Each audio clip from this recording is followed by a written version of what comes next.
আমরা এখন বেরিয়ে পড়েছি কালীঘাটের উদ্দেশ্যে। এখন আমরা যাচ্ছি কালীঘাটে অর্পণের বার্থডে পুজো দিতে। এই দেখো সবাই রেডি, সবাই রেডি। আমরা এই কজনই যাচ্ছি, কারণ এই কজনের বেশি গাড়িতে নেবে। আমরা সবাই এখন যাচ্ছি। ডালাটা কেমন হয়েছে জানিও, কারণ কালকেরে এটা আমরা পুজো দিতে নিয়ে যাচ্ছি, কালীঘাটে যাচ্ছি। কাল আমরা ভোরবেলা, কাল বুদ্ধ পূর্ণিমাও আছে, আর অর্পণের বার্থডে একদম মা কালীকে নিমন্ত্রণ করতেছি। ডালাটা সাজিয়েছি, কেমন হয়েছে তোমরা অবশ্যই কমেন্টে জানাবে যে সাজানোটা কেমন হয়েছে। দেখো দেখতেই পাচ্ছ কেরম হয়েছে, সিঁদুর, আলতা, ফল, মিষ্টি সব এর মধ্যে দেওয়া আছে।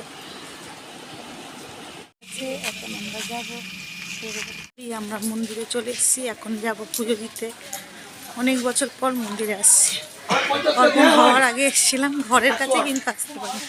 এই 12 বছরের অর্পণের জন্মদিনে নিমন্ত্রণ করতে ডালা সাজানো হচ্ছে। মানে বাড়ির দিকে যাবো, আর সেই বাড়ির দিকে যাচ্ছি, কারণ পুজোর ওখানে ভিডিও করতে দেয় না, ওই জন্য ভিডিও করতে পারিনি। এখন আমরা বাড়ির দিকে যাচ্ছি।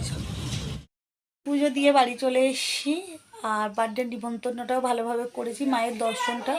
আর ওখানে ভিডিও করতে দিচ্ছিল না, কারণ গর্ভে গিয়ে ভিডিও করতে দেয় না, ওই জন্য ভিডিওটা করতে পারিনি। আজকের মতন এখানেই, আবার নতুন একটা ভিডিও নিয়ে খুব শিগগিরই আসবো।